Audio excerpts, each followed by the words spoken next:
आपको लगता है कि उत्तर प्रदेश में स्लीपिंग जो मॉड्यूल है वो इस समय सक्रिय है? और सच्चाई ये है कि इनको एजेंसीज, पाकिस्तान के एजेंसीज कुछ पैसे भी देते हैं, मुफ्त में नहीं, कुछ पैसे दे करके, प्रलोभन दे करके इनको अपने पास, अपने संपर्क में जोड़े रखते हैं। उत्तर प्रदेश में अब सुरक्षा एजेंसियों को और अलर्ट होने की जरूरत है, क्योंकि लगातार जब कहीं धरपकड़ होती है उसमें उत्तर प्रदेश का नाम जरूर आता है। नेपाल और उत्तर प्रदेश की सीमा बिल्कुल खुली हुई है, आवागमन पर कोई रोक नहीं है। आपको लगता है कि जिस तरीके से फरीदाबाद का जो व्हाइट कॉलर मॉड्यूल आया है वो पुलिस के लिए एक चुनौती बनेगा? अब इस तरीके के स्लीपिंग जो सेल्स हैं उनको तलाशने में, जो व्हाइट कॉलर टेरर है उसको तलाशने के लिए एजेंसी ISI के लोग कि एक बार इनसे कोई गलत काम करवा लें, फिर उस गलत कार्य के भय के कारण उनसे आगे और गलत कार्य कराते रहते हैं। ऐसा होता है, रुपए दे करके खरीदे होंगे और इसको ज्यादा रुपए दे करके खरीदे होंगे, एकत्र किए होंगे आगे ऐसे आतंकी गतिविधियों में इसका प्रयोग करने के लिए। आसानी से ये उपलब्ध नहीं होता है। दिल्ली ब्लास्ट के बाद फरीदाबाद मॉड्यूल को लेकर सुरक्षा एजेंसियां लगातार सर्च ऑपरेशन चला रही हैं और इसका जो मुख्य केंद्र बना हुआ है वो इस समय उत्तर प्रदेश है। उत्तर प्रदेश में डॉक्टर आदिल की गिरफ्तारी सहारनपुर से होती है। डॉक्टर शाहीन उत्तर प्रदेश की रहने वाली है। डॉक्टर परवेज अंसारी जो कि शाहीन का भाई है वो भी उत्तर प्रदेश की राजधानी लखनऊ से बिलोंग करता है।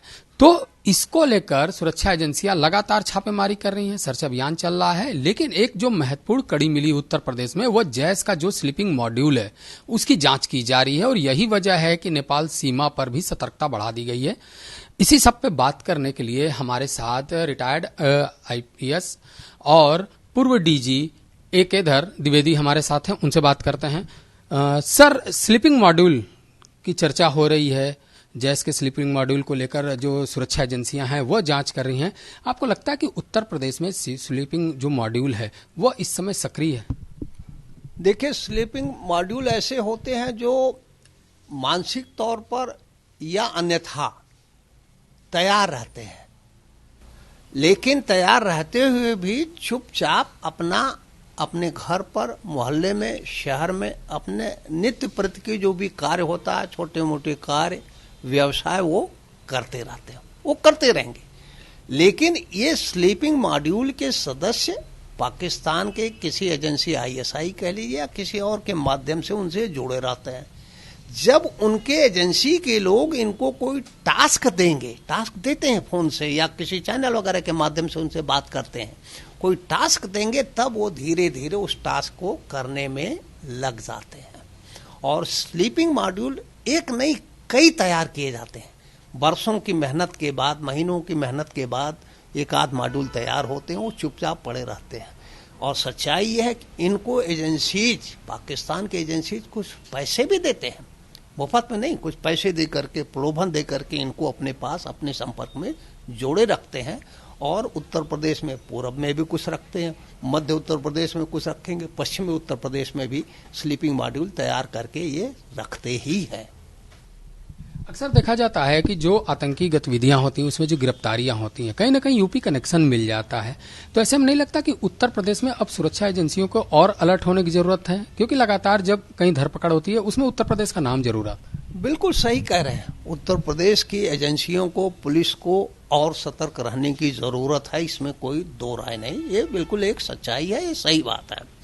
लेकिन इस बात को भी ध्यान में रखना चाहिए, उत्तर प्रदेश की बहुत बड़ी सीमा 7 जिले नेपाल से लगते हैं। नेपाल और उत्तर प्रदेश की सीमा बिल्कुल खुली हुई है, आवागमन पर कोई रोक नहीं है, लोग फ्रीली आते जाते हैं। और ये ऐतिहासिक इसके कारण है, नेपाल देश से हमारे भारत के संबंध बहुत अच्छे रहे और अभी भी हैं। उन संबंधों को ध्यान में रखते हुए बहुत ज्यादा सख्ती नहीं कर मिलता इस सीमा पर जो है। दूसरी बात, उत्तर प्रदेश बहुत देश का सबसे बड़ा राज्य है, सबसे बड़ी आबादी उत्तर प्रदेश में, लगभग 25-26 करोड़ आबादी है। और इस आबादी में बड़ी संख्या मुस्लिम धर्म के लोगों की भी है, हिंदुओं के भी है, अन्य तमाम धर्मों के लोग भी इस देश में, इस प्रदेश में रहते हैं। तो ऐसे में कई जगहों पर स्लीपिंग सेल तैयार करना बहुत मुश्किल काम नहीं होता है। और हर धर्म में, हर जाति में कुछ ऐसे युवक मिल जाते हैं, खोजने पर मिल जाते हैं, जो बहके रहते हैं, जिनको थोड़े से प्रलोभन से बहका दिया जाता है, वो भाग जाते, संख्या बड़ी थोड़ी सी होती है लेकिन वो भाग जाते हैं। तो उनको बहका करके, प्रलोभन दे करके उनको तैयार रखते हैं और किसी भी अवांछनीय गतिविधि में उनको लिप्त कर देते हैं। लेकिन जब कोई भी लड़का, कोई भी व्यक्ति एक बार किसी गलत कार्य में फंस जाता है तो उसे निकल नहीं पाता है। तो कोशिश करते हैं एजेंसी ISI के लोग कि एक बार इनसे कोई गलत काम करवा लें, फिर उस गलत कार्य के भय के कारण उनसे आगे और गलत कार्य कराते रहते हैं। ऐसा होता है। सर, आपके पास पुलिस सेवा का लंबा अनुभव है। आप SSP रहे, DIG रहे, IG रहे, DG पद से आप रिटायर हुए हैं। आपको लगता है कि जिस तरीके से फरीदाबाद का जो व्हाइट कॉलर मॉड्यूल आया है वो पुलिस के लिए एक चुनौती बनेगा? अब इस तरीके के स्लीपिंग जो सेल्स हैं उनको तलाशने में, जो व्हाइट कॉलर टेरर है उसको तलाशने के लिए निश्चित रूप से पुलिस के लिए यही एक चैलेंज है। फरीदाबाद और यहाँ सहारनपुर से, कानपुर से, लखनऊ से जुड़े हुए लोग गिरफ्तार किए गए हैं। दिल्ली में जो अभी 10 तारीख को सोमवार को बड़ी घटना हुई है, तो ये डॉक्टर लोग इसमें ज्यादातर लोग डॉक्टर हैं, पढ़े लिखे। डॉक्टरी की पढ़ाई आज के समय में मेरी समझ के अनुसार सबसे कठिन पढ़ाई होती है। एक तो इसमें प्रवेश पाने के लिए जो मेडिकल एंट्रेंस एग्जाम होता है उसमें लाखों बच्चे सम्मिलित होते हैं, तो लाखों में से थोड़े से बच्चे जो है प्रवेश पाते हैं, पास कर पाते हैं उस परीक्षा को और सरकारी मेडिकल कॉलेज में उनका एडमिशन हो पाता है। तो बड़े योग्य बच्चे जो हैं सिलेक्ट होते हैं, डॉक्टरी 5 साल पढ़ते हैं, तब उनकी ग्रेजुएशन डिग्री होती है, MBBS की डिग्री मिलती है। उसके बाद फिर वो पोस्ट ग्रेजुएशन करते हैं, MS है, MD जो भी करें जो है। तो सबसे ज्यादा आज के तारीख में बता रहा हूँ, अगर कोई किसी एक प्रोफेशन में पढ़ना पड़ता है तो वो डॉक्टरी प्रोफेशन पढ़ता है। इतने ज्यादा पढ़े लिखे लोग अगर आतंकवादी घटनाओं में लिप्त होते हैं तो निश्चित रूप से ये अनुमान लगा सकते हैं उनके मानसिक तौर पर किस हद तक प्रयास करके उनको तैयार किया गया होगा। लेकिन ऐसे लोगों की संख्या कम है। हजारों डॉक्टर हैं, हजारों डॉक्टरों में से बहुत थोड़े से लोग हैं इसमें लिप्त हुए हैं। इन थोड़े से लोगों की वजह से पूरे डॉक्टरी प्रोफेशन पर हम लोग उंगली नहीं उठा सकते। बड़े अच्छे अच्छे डॉक्टर हैं, लेकिन थोड़े से लोग तो हैं जो पकड़ में आए हैं। तो ये इनकी मानसिक सोच को प्रभावित किया गया है और मुझे लगता है वर्षों की मेहनत करके इनको प्रभावित किया गया होगा, तभी वो इस तरीके के अनैतिक कार्यों में, देश विरोधी कार्यों में लिप्त हो गए हैं। कई बार सर निकलकर सामने आता है कि जो मदरसे हैं, मदरसे में अगर शिक्षा लेते हैं तो वो कट्टरता सिखाते हैं, उससे उसको ब्रेन वॉश करने की जरूरत नहीं है। लेकिन जो कॉन्वेंट से पढ़ के आए, MBBS किए, MD किए, ऐसे लोग का ब्रेन वॉश कैसे होता होगा?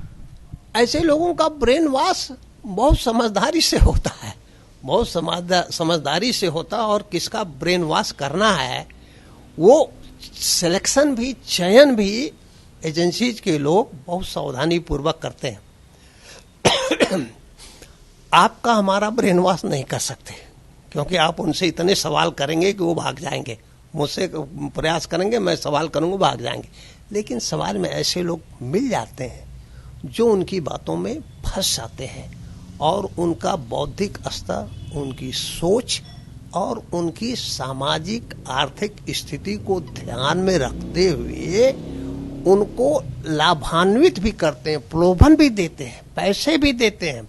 किसी की शादी नहीं हो रही तो शादी कराने का भी आश्वासन देते हैं। तमाम चीजें हैं, तमाम तरीके अख्तियार करके ऐसे थोड़े से लोगों को प्रभावित किया जाता है और उस रास्ते पर धीरे धीरे चलाया जाता है।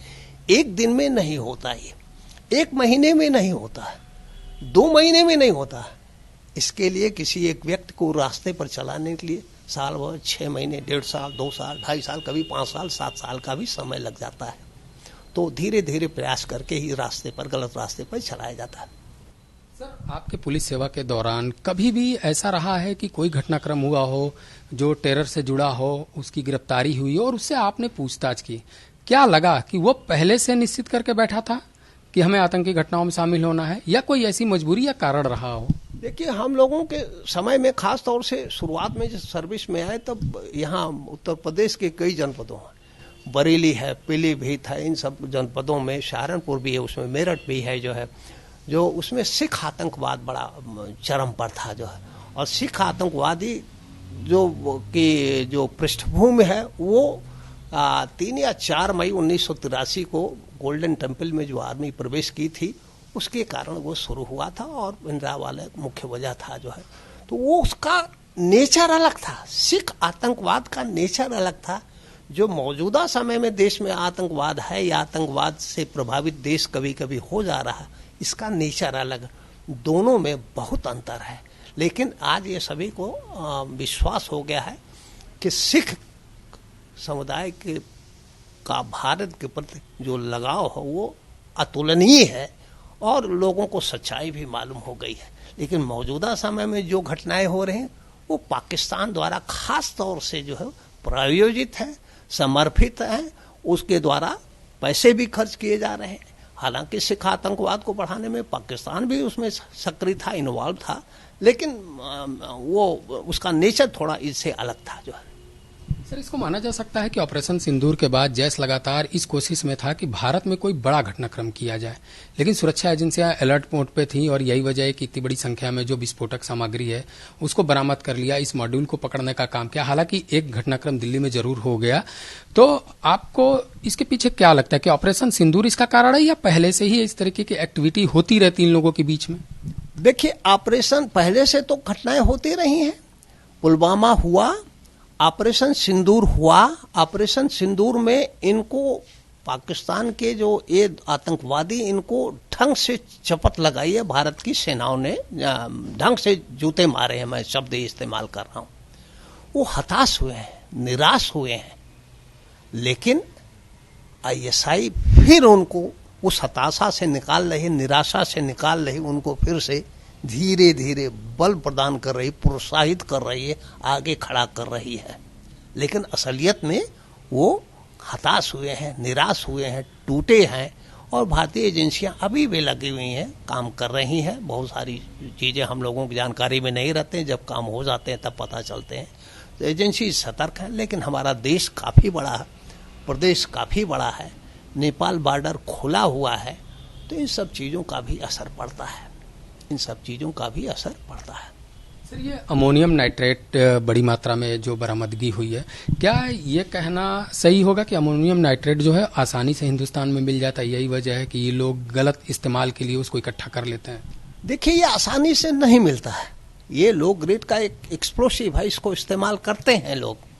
ये अमोनियम नाइट्रेट है, पोटेशियम नाइट्रेट है। पोटेशियम नाइट्रेट ज्यादातर पटाखों वगैरह में मिल जाता है। लेकिन चाहे लो ग्रेड का एक्सप्लोसिव हो, चाहे हाई ग्रेड का हो, हाई ग्रेड का एक्सप्लोसिव तो मिलिट्री के पास ही रहता है, बाकी आम नागरिकों या और दुकानों पर लाइसेंस होल्डर्स को भी वो नहीं मिलता है जो है, वो केवल सुरक्षा एजेंसी आर्मी के पास ही रहता है हाई ग्रेड का एक्सप्लोसिव।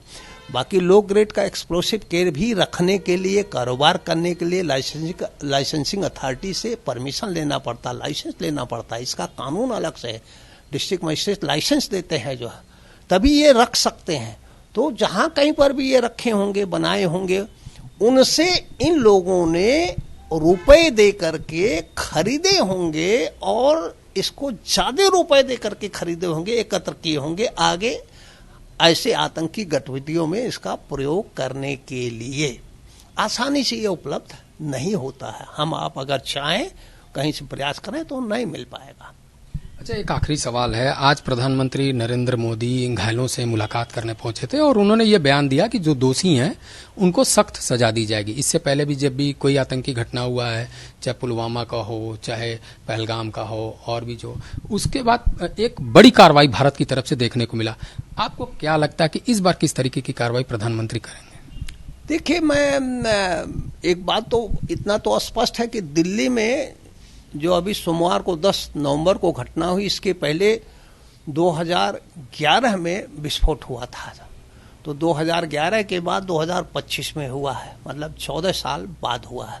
2011 के पहले 2008 में ही सितंबर महीने में 2 अलग अलग तारीखों में दिल्ली में काफी विस्फोट हुए थे जो है, ये हम लोगों को याद है जो है।